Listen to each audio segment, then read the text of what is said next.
Hi, Gerhard Bloom here, once again looking at the tyranny and the delusions of the social justice movement. And for those of you who've been following this series, many of you will recollect that I spoke of this cancerous leftist ideology infiltrating every institution of cultural importance. Well, here's the latest example of this toxicity infecting a major institution. The Presbyterian Church in the United States has recently come out and condemned Israel as an apartheid state. Of course, parroting the Squad and deluded leftists, apartheid state. Let's be clear on the facts of the matter here. In Israel, Arab Israeli citizens have every right as every other Israeli citizen. Right? In fact, Jewish citizens, Jewish men, are subject to the draft. Right? There's compulsory military service for Jewish men. Arabs are exempt from that, and yet there are Arab Israeli soldiers, which means they volunteer. They volunteer to serve in Israel's military. And in addition to, college campus idiots and university professors, the church, there is a gay group in the United States that condemns Israel. Well, in Israel, you can be gay and not worry about security forces killing you or your family compelling you into suicide or murdering you. This happens regularly in the Palestinian territories. You cannot be gay and live safely in the Palestinian territories. Just not possible. In Israel, you can. Right? So it's absolutely absurd that some gay group in the United States would support the Palestinians. Right? No. There's a Supreme Court justice that's an Arab Israeli Supreme Court justice. Imagine this happening in apartheid South Africa, a black Supreme Court justice in apartheid South Africa. It is inconceivable, right? And in fact, before the founding of Israel, the settlers there, the Jewish settlers, had been set upon ceaselessly by violence, terrorism, and briefly after announcing its birth, militant, treacherous attack was launched on Israel to kill Israel in the cradle. Well, those Arab states got their asses properly handed to them, and thank God. Israel is an oasis of freedom, democracy, and liberal values and principles, surrounded by just a sea of treacherous terrorism and militant theocratic oppression. This is a fact. And what about those poor Palestinian refugees? Decades in refugee camps. Well, there's a simple answer to that question. It's because Arab countries don't want to take those Palestinians.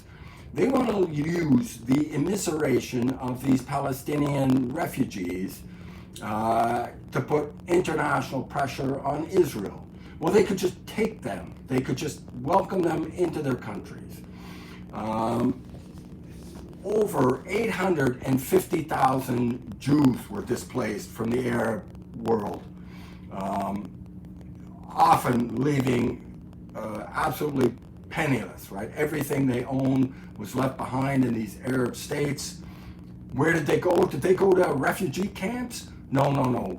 Israel welcomed these Jews into Israel, 850,000. So there's a simple solution to those poor refugees. And, I do feel some definite sympathy for them, right? But there's an easy solution.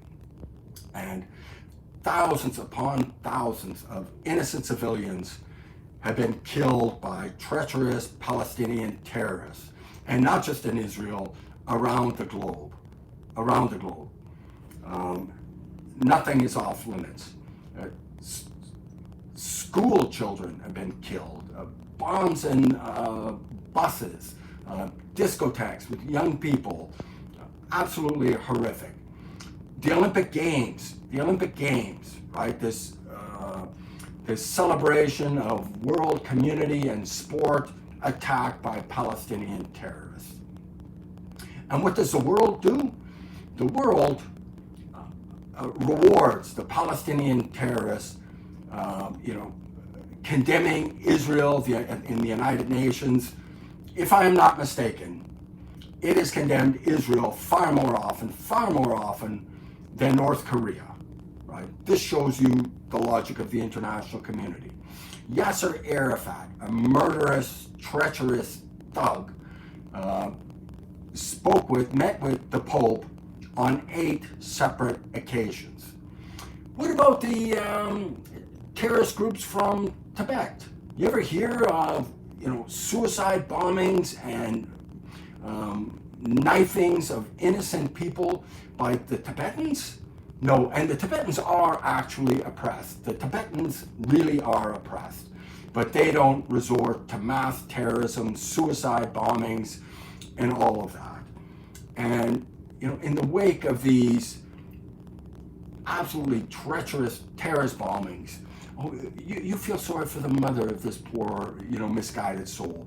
No, the mothers of these misguided souls dance in the fucking streets. They literally dance in the streets celebrating the martyrdom of their little monster.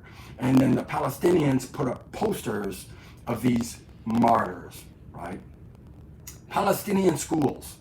The EU, a year or two ago, once again, had to condemn the textbooks in the schools because it's teaching martyrdom. And cartoons made for little kids are showing how Jews are trying to kill Muslims and Muslims, and are a war against Islam and Muhammad, and their duty, little kids, is to kill Jews, right? And this has been a ceaseless message. I know you've been told that the Palestinian struggle is a secular struggle. It is not. It is deeply informed by Islam, and you only have to consult the literature and the speeches available on Palestinian television and radio and in bookstores. It's absolutely cancerous. So I just don't see how anybody could possibly condemn Israel as some alleged apartheid state. And time again, when innocent Israelis are being rocketed by attacks coming from the Palestinian territories, and Israel responds as best it can to limit civilian casualties, the world asks for calm on both sides and restraint, and condemns Israel for the innocent lives lost in the Palestinian territories. Well, here is the truth of that particular matter. Israel does everything it can to limit innocent lives lost. And the Palestinians, the terrorists there, do everything they can to ensure that innocent civilians are killed. Why? Because when their terrorists and their rockets kill innocent Jews, the Palestinians celebrate and dance in the street. And when Israel responds to the terrorist attacks and the rocket attacks and innocent civilians are killed, the world condemns Israel.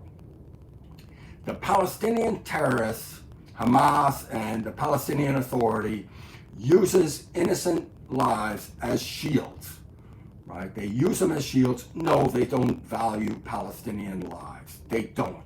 In fact, Israel displays more value, recognizes more inherent value in the lives of the Palestinian children than the Palestinians do. This is a fact. Shocking as though it may seem, it is a reality that they will use children as suicide bombers, right? What does that tell you? Palestinians, terrorists, will lure young women into a romantic relationship with some treacherous terrorist thug. This woman gives up her virtue, and then this treacherous terrorist will then coerce this woman into becoming a suicide bomber. They say, well, look, if word gets out, you will be killed, right? Because this is what happens in the Arab world when you're a woman and you lose your virtue unmarried, right? You will be killed by your family. So they give this woman the option of redeeming her honor in a suicide bomber. This is utterly unimaginable. And you have leftists condemning Israel?